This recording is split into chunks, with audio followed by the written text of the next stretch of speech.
Hi, ഇതുപോലെ എത്ര ഉരച്ചിട്ടും പോകാത്ത കറി എങ്ങനെ എളുപ്പത്തിൽ കളയാൻ നോക്കിയാലോ. അതിനായിട്ട് നമ്മൾ വേറെ പൈസ കൊടുത്ത് സാധനം ഒന്നും വാങ്ങണ്ട. നമ്മുടെ എല്ലാവരുടെ വീട്ടിലുള്ള ഒരൊറ്റ ഐറ്റം മതി കേട്ടോ ഇത് നല്ല വൃത്തിയാക്കി എടുക്കാൻ. ദാ ഇവനാണ് താരം, ഉപ്പ്. ഈ ഉപ്പ് വെച്ച് എങ്ങനെ ഇത് പോക്കാൻ നോക്കാം. ഉപ്പ് മാത്രം മതി കേട്ടോ, അതിൽ ഞാൻ വേറൊരു സാധനവും യൂസ് ചെയ്യുന്നില്ല. ഉപ്പ് വെച്ചിട്ട് നല്ല രീതിയിൽ ഇതിങ്ങനെ ഉരച്ചു കൊടുക്കാം. നല്ലോണം ഉരയ്ക്കണം കേട്ടോ, നല്ലോണം എല്ലാ മൂലയിലും ഉരച്ച് ജസ്റ്റ് ഇതാ ഉരയ്ക്കുമ്പോൾ തന്നെ നമുക്ക് മനസ്സിലാവും കരിയൊക്കെ ഇങ്ങനെ ഇളകി ഇളകി വരുന്നുണ്ട് കേട്ടോ. ഇവിടെ ഞാൻ വേറെ ഒന്നും ഉപയോഗിക്കുന്നില്ല, സോപ്പൊന്നും ഉപയോഗിക്കണ്ട കേട്ടോ, ഉപ്പ് മാത്രം മതി. ഉപ്പിൻ്റെ ഒരു പ്രത്യേകത എന്ന് പറഞ്ഞാൽ നല്ല രീതിയിൽ തിളങ്ങും കേട്ടോ പാത്രം. ഇപ്പം ഞാൻ കാണിച്ചു തരാം, കണ്ടോ, നല്ല രീതിയിലൊരു തിളക്കം നിങ്ങൾക്ക് ഫീൽ ചെയ്യുന്നില്ലേ.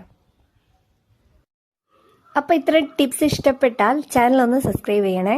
നമുക്കിത് കഴുകിയിട്ട് വരാം.